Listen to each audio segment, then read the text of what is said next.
Hear this, people? Pembroke High School. They're saying 70% of the students there cannot read. They are unable to read, or if they can, they read at a third grade level. A primary school, third grade level. Can you imagine, people? Seventh grade at a high school? What is happening? I don't know whose fault is this now, but I want to listen up. That 70% of students at Pembroke High School, the grade 7 or first form students that is, are either unable to read or can only do so at a third grade level. Is this news to the ministry? And if not, how long has the ministry been aware of this situation? Okay, all right, that's the first one. Okay, all right.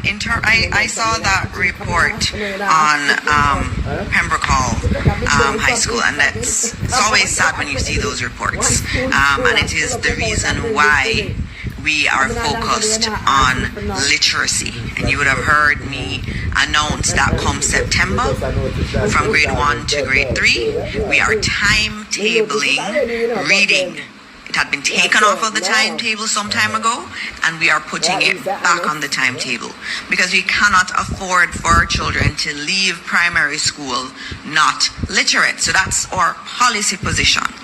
Now, we have instances like this where students are entering into high school that are not literate, and that's why we've put in some new programs. We call it the tactical approach, where we're focused on literacy in those schools that are challenged. And so our reading specialists are working with them. We're doing more interventions, and come September, for all of those schools, because we've identified the schools that have the issues, all of those schools, the children will now get breakfast.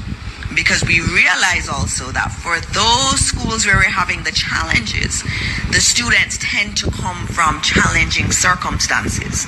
And so we have to be intervening on multiple fronts in order to address it. And so it's happening there, it's happening in other schools, but I'm happy that, at least in this instance, I can say that the ministry is already working with the schools to ensure that we do something about this literacy problem. And it is really a problem that we have to address in Jamaica, and that's been our goal, and it's been articulated. No child should leave primary school that's not literate.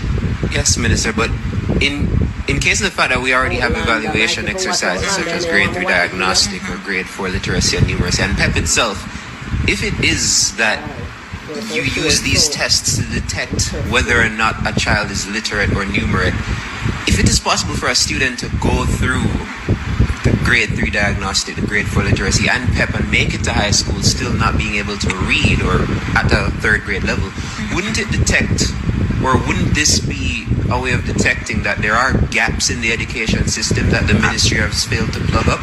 I think there are gaps, and I think it's clear that there are gaps, because you do the grade 3 test, and that tells you what's happening in terms of numeracy. And I've been to many schools, and there's some schools that will show you this was the result at grade 3, and this is the plan that we have put in place, and this is how we're seeing it change from year on year.